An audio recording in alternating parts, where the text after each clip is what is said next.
Feds. South Florida entrepreneur uses PPP money to buy Lamborghini, luxury watches, and clothes. Lasky Baranzi, online at least, was living the high life in Miami, driving an exotic Lamborghini, posing on a private jet, posting an Instagram account of over 110,000 followers. He touted himself as an immigrant success story, arriving from Haiti a decade ago, working his way up from a menial job at Walmart to regional vice president of a credit repair company that reportedly racks up $3.6 million in sales. But in reality, federal authorities say the 27-year-old Barazzi and his cohorts were ripping off taxpayers, fraudulently securing $2.1 million in loans to buy Peak Miami status symbol, Lamborghini Huracan Evo, Rolex and Hublot watches, designer clothes from Louis Vuitton, Gucci, and Chanel.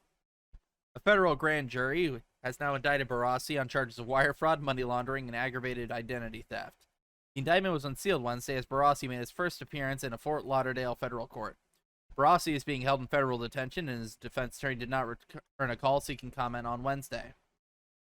The Payroll Protection Program, or PPP, was created in 2020 to help businesses decimated following the shutdown caused by rapid spread of coronavirus.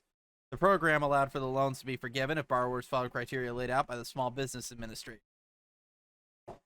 As the nation's #1 fraud capital, South Florida led the financial crime wave that followed the passage of the CARE Act, according to federal prosecutors. South Florida, that included a businessman using PPP money to buy a $318,000 Lamborghini. A nurse allegedly lied about his business to get $474,000 that was used to pay in part a Mercedes-Benz lease and child support. A North Miami suburban couple claimed to be farmers to qualify for the $1 million in relief benefits. This month, 2 Florida men pled guilty in helping arrange over $35 million in PPP loans. Spring also netted the conviction of former NFL player Joshua Bellamy, who was sentenced to more than 3 years in prison for wire fraud conspiracy. As for Barassi, according to the indictment, he was the president of a company known as V. Barassi Solutions, Inc., or VBS.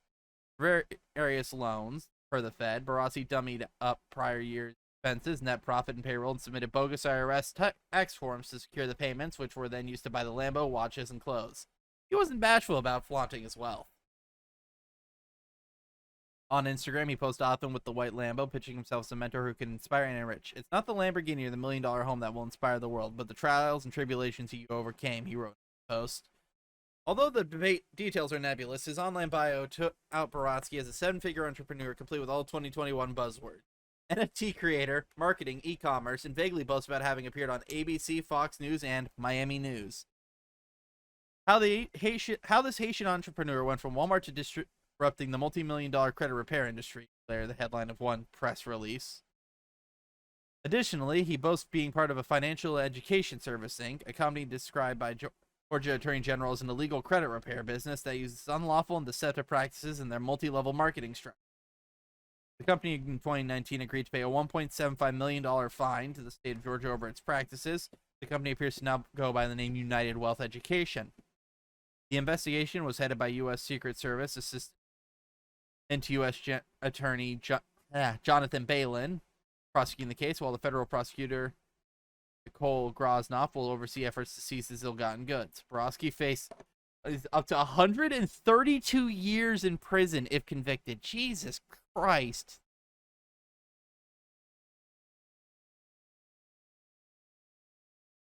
Florida man labors arsonistly to land Lamborghini luxury clocks and clothing.